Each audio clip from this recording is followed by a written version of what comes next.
មើលសឹងសងកាយមើលខ្សែទឹកចាជំរាបសួរនិងស្វាគមន៍ដែលបានជើញចូលទស្សនកិច្ចនៅក្នុងសារមន្ទីរប្រវត្តិសាស្ត្រខេត្តបាត់ដំបងហ្នឹងណាចាកន្លែងនេះឥឡូវគេដាក់ឈ្មោះបែបហ្នឹងគឺសារមន្ទីរប្រវត្តិសាស្ត្រដោយសារអាគារនេះពាក់ព័ន្ធនឹងប្រវត្តិសាស្ត្រច្រើនណាស់កន្លងមកណាប៉ុន្តែអតីតនេះគឺជាសាលាខេត្តចាស់ពីដើមខេត្តធ្វើការនៅនឹងហើយដំបូងបងអស់អ្នកដែលផ្ដើមសាងសង់អាគារនឹងដើម្បីធ្វើផ្ទះព្រោះអាគារនេះផ្ទះពីដើមចាគឺគាត់น้องជាគាត់ណាចារូបថតនៅស្លឹកហ្នឹងគាត់គឺជាម្ចាស់ផ្ទះហ្នឹងណាអូនណាចាអញ្ចឹងខ្ញុំនឹងជម្រាបជូនអំពីគាត់ហើយនៅផ្ទះនេះទូខ្លីៗណាអូនណាអាគារនេះសាងសង់នៅឆ្នាំ1905បើគិតរហូតមកដល់រាល់ថ្ងៃផ្ទះនេះមានអាយុកាល120ឆ្នាំហើយចាអាគារនេះមានអាយុកាល120ឆ្នាំហើយវិស្វករសាងសង់នឹងជនជាតិអ៊ីតាលីមកបារាំងចាផ្ទះនេះអ៊ីតាលីជាអ្នកសាងសង់តែមកបារាំងគេហៅអាគារបារាំងដោយសារមកណាមួយណាចាប៉ុន្តែតាមពិតស្ថាបត្យកម្មល្បីលើពិភពលោកនឹងគឺអ៊ីតាលីជាអ្នកសាងសង់ចាហើយអាគារនេះបើខ្ញុំអត់បានជម្រាបជូនតែអត់ចាប់ផ្លឹកទេណាមួយណាចាអាគារនឹងមួយទាំងមូលនឹងអត់បានឃើញជើងសសរម្ដងទេចាចង់និយាយថាផ្ទះនឹងអត់ឃើញមានជើងសសរចាខ្ញុំនិយាយជើងសសរនឹងអត់ប៉ុណ្ណឹងអត់មានទេណាមួយណាអញ្ជើញមើលទាំងក្រោមទាំងលើកន្លោះកលៀតតាណាក៏ដោយអត់ឃើញទេយឹបភ្នែកយើងមើលទៅវាឃើញតែអញ្ចឹងវាអត់ឃើញសសរចាអញ្ចឹងវាជាភាពអស្ចារ្យណាស់របស់អាគារមួយដែលឈរជើងបានរហូតដល់អាយុកាល120ឆ្នាំអត់ឃើញជើងសសរម្ដងហើយឈរនឹងស្គាល់បានរហូតមកដល់រាល់ថ្ងៃភ្ញៀវមើលដល់សប្បាយចិត្តដល់មានទំនុកចិត្តអត់ព្រួយអត់បារម្ភអញ្ចឹងណាចាអញ្ចឹងយើងនិយាយពីការ៉ូម្ដងការ៉ូនេះមកផ្ទះមាន13ម៉ូតណាមួយណាហើយការ៉ូ13ម៉ូតនេះត្រូវបានដឹកពីប្រទេសអ៊ីតាលីមកហើយយើងគិតមើលផ្ទះ120ឆ្នាំមុនផ្ទះឥឡូវគឺណា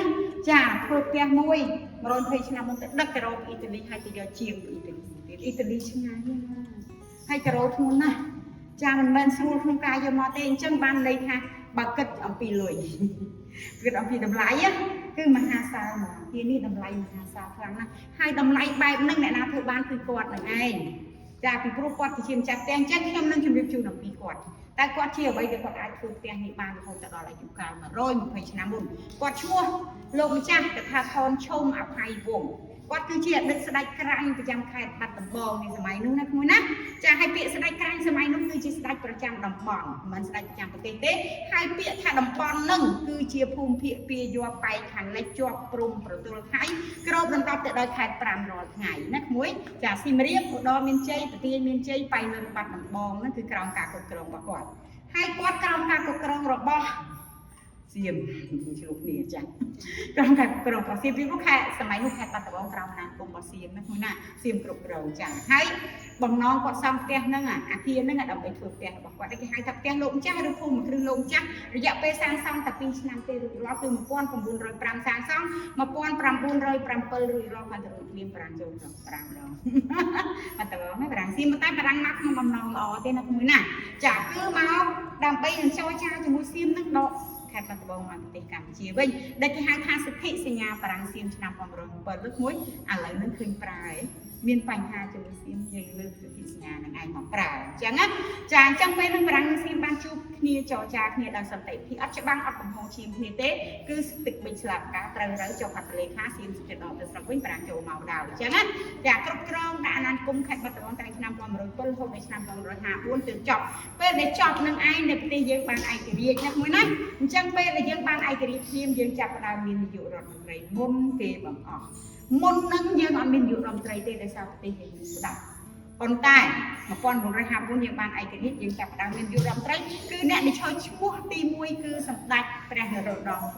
សេហនុគឺសម្ដេចតាណាចាគាត់ឈរឈ្មោះជានាយករដ្ឋមន្ត្រីទី1មានហៅថនតិចទៀតអញ្ជើញមើលណាអញ្ចឹងឆ្លើយមកជុំនឹងរហូតមកដល់ខាងនេះគឺសម្ដេចបវរធម្មតាហ្នឹងចុងក្រោយគេណាអញ្ចឹងតាំងពីឆ្នាំ1954រហូតដល់ថ្ងៃយើងមាននាយករដ្ឋមន្ត្រី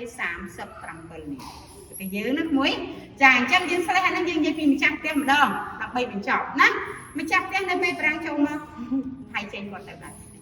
ហេតុអីបានគាត់ទៅគាត់គឺជាជនជាតិខ្មែរគាត់មានដើមកំណើតនៅខេត្តកំពតប៉ុន្តែមូលហេតុដែលគាត់ត្រូវដកខ្លួនទៅរស់នៅជាមួយស្រុកសៀមដោយសារត្រកូលរបស់គាត់គឺអភ័យវង្ស6ជំនាន់នោះមួយហ្នឹងមិនតិចទេតាំងពីឆ្នាំ1795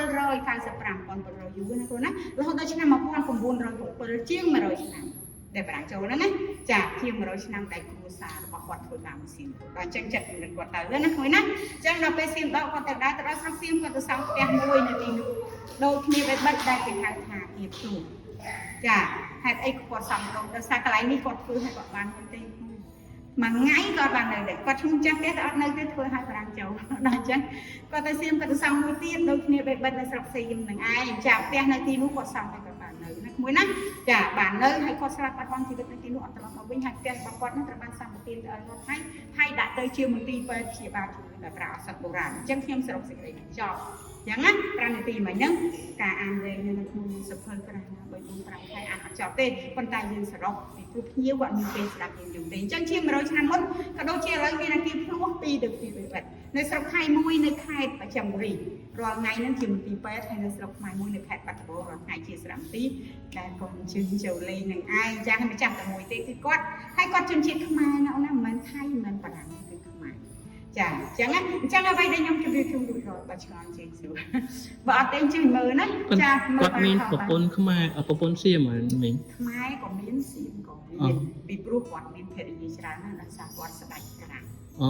ស្ដេចក្រាញ់មានប្រពន្ធច្រើនណាកូនណាជួយមិនបញ្ចប់ខ្សែឈ្មោះសៀមឈ្មោះអីហ្នឹងអាហ្នឹងគឺយកតាមឈ្មោះហ្នឹងមិនមែនឈ្មោះសៀមទេណាអញ្ចឹងឈ្មោះខ្មែរអញ្ចឹងខ្ញុំនឹងប្រាប់ឈ្មោះមួយទៀតឈ្មោះសៀមបាទអញ្ចឹងណាអញ្ចឹងបានថាភ្ញៀវពេលចូលមកខ្ញុំតែងតែនិយាយឈ្មោះហ្នឹងឯងអញ្ចឹងណាពីព្រោះថាឈ្មោះលោកម្ចាស់គេថាថនឈុំអភ័យវង្សគេចេះតែច្រឡំឈ្មោះសៀមបាទមិនមែនទេឈ្មោះខ្មែរទេណាកូនណាពីព្រោះនៅពេលដែលគាត់ទៅដល់ស្រុកសៀមគាត់មានឈ្មោះមួយទៀតដែលស្ដេចថៃទៅទៀតណាគាត់ឈ្មោះថ្មីរបស់គាត់ប្រើនៅស្រុកថៃឈ្មោះយើងមានថៃអត់ស្គាល់ទេម្នាក់ក៏អត់ស្គាល់ប៉ុន្តែឈ្មោះថ្មីគាត់នៅស្រុកថៃគាត់ប្រើនេះជនជាតិថៃស្គាល់អត់តែយើងអត់ស្គាល់ទេអញ្ចឹងអញ្ចឹងឈ្មោះគាត់ថៃនឹងថៃផ្សេងយើងផ្សេងអញ្ចឹងឈ្មោះនៅថៃរបស់គាត់គឺឈ្មោះលោកម្ចាស់ចៅភយ៉ាអភ័យភូវេទអាហ្នឹងបានឈ្មោះថៃអញ្ចឹងចៅភយ៉ាអភ័យភូវេទគឺជាឈ្មោះរបស់គាត់នៅស្រុកថៃលោកម្ចាស់គាត់ថាថនឈុំអភ័យវង្សគឺជាឈ្មោះរបស់គាត់នៅស្រុកខ្មែរខុសគ្នាណាប៉ុន្តែតកូលពីរមកអភ័យអញ្ចឹងស្រុកថៃអភ័យភូវេទស្រុកខ្មែរអភ័យវង្សវង្សពាក្យខ្មែរណាចានឹងចង់សួរអាគារហ្នឹងខៅតែពីគាត់ចេញមកបំរើផលធ្វើអីទូនាទីជាអីអាគារនេះហ៎ពេលដែលគាត់ចេញទៅបាត់ហ៎បាទច្រើនដំណាក់កាលប៉ុន្តែអង្គនិយាយកាត់ខ្លីណាអញ្ចឹងវាតាំងពីនឹងធ្វើម្ដងថ្ងៃហ្នឹងមិនចឹងមែនទេកូនណាអាគារនេះឆ្លងកាត់ទី1ពេលដែលបារាំងចូលមកបារាំងដាក់ទៅជាស្ថានកុងស៊ុលបារាំងធ្វើការក្នុងនឹងជាមួយខ្មែរណាកូនណាលើអត់តែជាផ្ទះទេកន្លែងនេះម្ចាស់គាត់រៀបធ្វើផ្ទះប៉ុន្តែរួចចប់សពគ្រប់គឺចេញទៅជាការិយាល័យអត់ចេញផ្ទះពីព្រោះម្ចាស់គាត់បាននៅអញ្ចឹងដល់ពេលបារាំងចូលមកដល់ស្ថានកុងស៊ុលរហូតដល់ឆ្នាំ1954ដែលបារាំងចេញទៅវិញតែយើងបានឯករាជ្យចូលសម័យមួយទៀតគេហៅថាសម័យសង្គមរាជនិយមគឺគ្រប់គ្រងដោយសម្ដេចតាហើយដែលគាត់ឈរឈ្មោះជាយុរដ្ឋមន្ត្រីអញ្ចឹង1954រហូតដល់ឆ្នាំ1970កន្លែងនេះคล้ายទៅជាសាលាខេត្តខ្មែរធ្វើការនៅទីនេះអញ្ចឹងយើងបន្តទៀតណាក្មួយណា1970រហូតដល់75គឺជាសម័យដែលគ្រប់គ្រងដោយលោកសេនាប្រមុខលន់នល់មែនអត់70 75អញ្ចឹងកន្លែងនេះលែងតែជាសាលាខេត្តហើយតែជាផ្ទះរបស់ចៅហ្វាយខេត្តគឺលោកសេសំអៀនណាលោកសេសំអៀនចៅហ្វាយខេត្តបាត់ដំបងអញ្ចឹងកន្លែងនេះលោកសេសំអៀនយកធ្វើផ្ទះរបស់ណាអញ្ចឹងយើងបន្តទៀតពី75រហូតដល់79គឺជាសម័យអីហ៎ប៉ុលពត75ដល់79ប៉ុលពតហេតុអីក៏អាគារនេះវានៅគេចេះតែគិតថាជាភៀវសួរច្រើនណាស់ថាសម័យហ្នឹងវាជុំចិត្តបំផ្លាញមែនទេក្មួយវាយតិចទេខ្ញុំមិនអស់ប៉ុន្តែវាមានប្រយោជន៍ប៉ុលពតដាក់ឃ្លាំងអាគារនេះគឺជាឃ្លាំងរបស់ប៉ុលពតស្រូវកគ្រឿងឧបភោគបរិភោគរបស់ប៉ុលពតនៅក្នុងនោះទាំងអស់ដល់អញ្ចឹងទៅវារក្សាក្មួយវាអត់វាយទេវាអត់បំផ្លាញវាទុកពុំមានប្រយោជន៍អញ្ចឹងយើងតទៀតដល់ពី79រហូតមកដល់ឆ្នាំ2006អាគារនេះនឹងដាក់ទៅជាសាលាខេត្តវិញហើយ79រើបានអស់ដាក់ទៅជាសាលាខេត្តធ្វើការរហូតដល់ឆ្នាំ2006អាគារគ្រប់100ឆ្នាំចាស់ទ្រុឌទ្រោមបុគ្គលិកធ្វើការច្រើនណាស់ចង្អៀតខេត្តទៅខាងនោះសំមួយទៀតជាប់គ្នាខាងនោះឃើញអាគារសាលាខេត្តថ្មីណាកូនណាកន្លែងនេះរៀបចំដាក់ជាសារមន្ទីរឯងអញ្ចឹងណាកូនណាអញ្ចឹងបានបើពេញលេញហ្នឹងគឺទៅបើតែទេមួយមិនបានយូរទេយើងបើក្រោយកូវីដទេចាថ្ងៃទី1ខែ1ឆ្នាំ2023ចាំទៅលោកដល់ថ្ងៃទីឆ្នាំបើកមក7ថ្ងៃពេញហើយមីងចាម៉ោងណាម៉ោងចាបើនិយាយពីរឿងម៉ោងពេលណាកូនណាពេលព្រឹកចូលម៉ោងនិយាយទៅមួយថ្ងៃហើយល្ងាចម៉ោង7ព្រឹករហូតដល់ម៉ោង5ល្ងាចបានអត់បិទទេគឺថាវាស់ល្ងាច7កន្លះរហូតដល់ម៉ោង5ល្ងាចហើយបើថ្ងៃវិញតាំងពីថ្ងៃច័ន្ទរហូតដល់ថ្ងៃអាទិត្យអត់បិទទេថ្ងៃបុណ្យក៏អត់បិទដែរចូលឆ្នាំជុំអត់បិទទេអស់គឺបើកពុំបាទចាណាចាអរគុណមីងតែប៉ុណ្្នឹងចាអញ្ជើញមកណា